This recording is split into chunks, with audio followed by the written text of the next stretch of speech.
Good evening, I'm Vasilios Bellos. Thank you for joining us. Thunder Bay Fire Rescue responded to another blaze at the former Lakehead Psychiatric Hospital. It happened around 8:30 last night.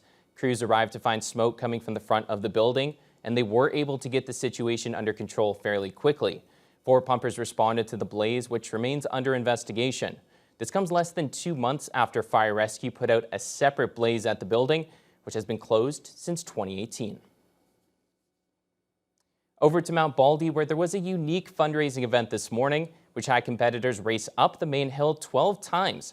Matterhorn Madness was back after a 4-year hiatus and saw over 100 climbers of all ages and skill levels. Jessica Clement reports. 1, go! Saturday morning saw the comeback of the Matterhorn Madness fundraising event, which took place at Mount Baldy for the first time since 2019.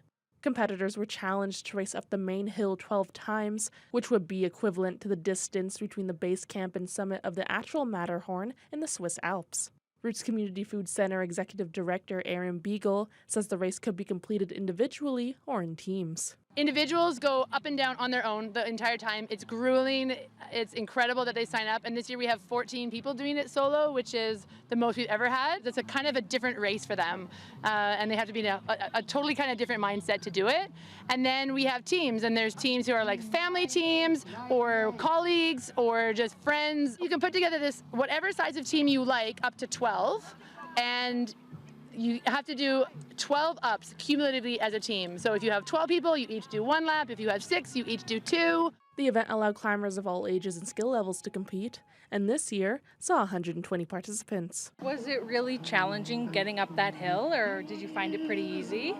It was pretty easy. We had 6 participants on our team. We were old guys rule, just a bunch of dads from Big Thunder Nordic Ski Club, and came out to have a fun day out here. We each did 2 laps, and I think everybody felt really good about their accomplishments, and yeah, it was a good day. 14 people did the challenge individually, including Finn Dodgson, who was the first individual to cross the finish line at just under an hour and 54 minutes. Just the speed and the pacing was very different. I mean, it's always up or always down, or half up, half down. So you're never moving the same, like at a constant pace like you would in a flatter race. Throughout the years, the event has raised over $40,000. Beagle says they usually don't have a fundraising goal, but this year are expecting to raise around $7,000 to $8,000 for Roots and Big Thunder Nordic Ski Team. For Roots, they really go into helping our programs run, especially this summer, our employment programs, our supportive employment programs for young folks on the urban farms. That's what we'll use it for. BT Nordic is for training and travel. Training and travel in Northwestern Ontario is so expensive to get anywhere else to go and actually participate in the world-class events that they do. And we have so many incredible athletes as part of that, Nordic skiing community that need that support. So that's, I'm sure, what they'll use it for. Jessica Clement, TPT News.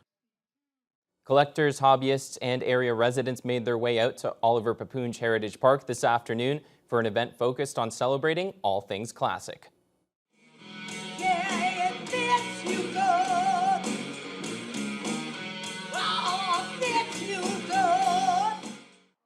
It was the second annual Classic Day, an event that gives local groups the chance to showcase the toys, tools, and machines of a different era. Visitors had the chance to learn about various hobbies and meet with local clubs, including the Lakehead Radio Control Car Club, the Lakehead Aero Modelers, and the Rural Heritage Agricultural Society. The event also featured music performed by Straight Up, a classic rock band. Heritage Park curator G. Mayo says having local hobbyists showcase their interests is what makes the event really special. They want to show us what they have. They want to encourage people to join their groups. And we want to show everyone what we have here as well. So we all congregated together to make this an interesting day. Exposure like this at this site and any other sites like this just helps the clubs to stay alive, attract new members, show what we can do, and give them training, help them out. It's for everyone. Well, I think it's important that everybody comes and understands what we used back in the past and what it's still around today in our area. I don't know that many people know how much of it is still around, and that there's lots of interest in our classic tractors, antique stuff, and the rodeo and all the rest that we show at the plow match as well. Planning is well underway for the centennial anniversary of a Northern Ontario city, as North Bay is turning 100 next year. Beginning as a humble transportation centre, it's grown into the diverse and impactful community it is today. CTV's Eric Tashner has more. From its glistening waterfront to its iconic Gateway Arch to its people, North Bay is often described as not only as the gateway of the North, but the jewel of the North. There are amazing people in this town. The city will be turning 100 years old next year, and preparations are well underway for a big birthday bash celebration. I think all of us have many reasons to appreciate the fact that we are living here. Kenador College graphic design student Marion McCann's work was chosen as the official logo for the celebration. I wanted to know what made North Bay special to each person. She came up with the concept by doing research on the city's transportation past and by speaking with locals on the street. Transportation was like a really major thing in North Bay, so I kind of built off of that and found some iconic symbols that represented the city. Those iconic symbols in her design, the Chief Commander, the 503 locomotive, and the CF-100 Canuck at Lee Park. I really wanted to spend a lot of time on it because I know how important it is to every person in North Bay to have a symbol that represents what it is, like what North Bay means. North Bay was incorporated into a city in 1925. In 1968, the city amalgamated with its surrounding townships to become the largest municipality in terms of area in Canada at the time. My wife and I came up here in 1965 with the idea of staying 2 years. What impressed me about North Bay was the fact that people are genuinely concerned about their families. The committee is planning a series of events next year to celebrate the milestone, which it hopes will mean memories no one will forget. Eric Tashner, CTV News, North Bay. The Summer in the Parking Lot concerts are back at the Da Vinci Centre on Waterloo Street. The outdoor event showcases local artists and puts a little funk into Thursday nights. Joel Mendelson has the story.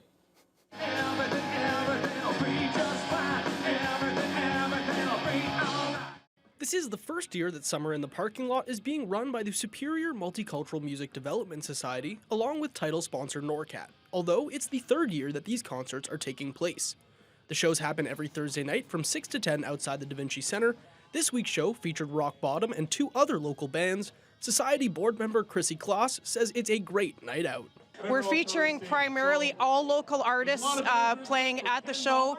So come down and support your local artists. Be part of the community. See all your friends. There's lots of food here. There's refreshments and great entertainment. The musical lineup for this year is already full with over 60 bands applying, but anyone who'd like to throw their hat in the ring for next summer is welcome to do so. NORCAT spokesperson Krista Giacomo was impressed at the range of ages in the bands. A lot of the high school kids that were up there, it was unbelievable to see the level of talent, even at a young age, that the city's already putting out, and giving them the opportunity to come out here and play in front of these sorts of people for the first time has been really fun to be a part of. And so these are the sorts of things that we just love to be a part of, these special experiences.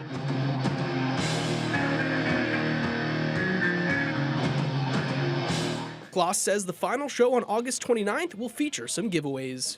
We have a lot of surprises coming up. We have Honest Art Collective playing next week. We have 5 Alarm Funk in August. We have a big final show. We're giving away some guitars with memberships. We've got all kinds of stuff going on. 3 concerts into the year, and the crowds have grown each week. Tickets are just $7 and can be purchased at the gate for anyone who wants to head over to the Da Vinci Centre parking lot and support the local artists. Joel Mendelson, TBT News. The lakeside lawn at the Grand Portage Lodge and Casino was rocking last night for night 1 of the Rock the Lake Music Festival. The free outdoor concert features some of America's top cover bands, including Kiss tribute artist Strutter.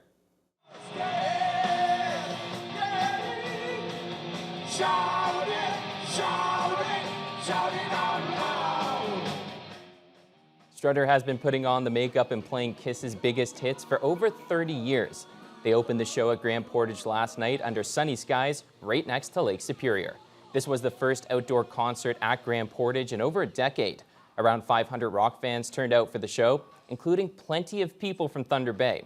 Casino manager Stephen Standing Cloud says they're very excited to bring back these concerts for their visitors. Hey, it's the first time that we're outdoors here with the bands playing out next to the lake, and we thought it would be a terrific time for the people to enjoy the summertime in Grand Portage. All right, who's playing on Saturday?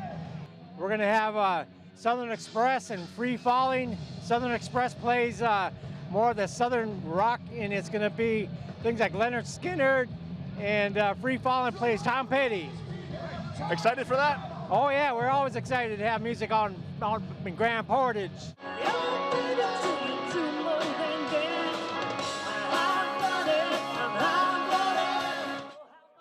The other band last night was Expedition, playing hits from Foreigner, Journey, and Bon Jovi.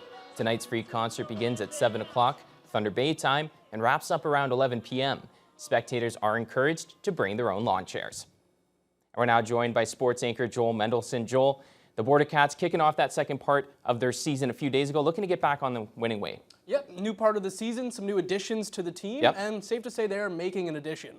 We'll have the highlights and more when we come back from the break.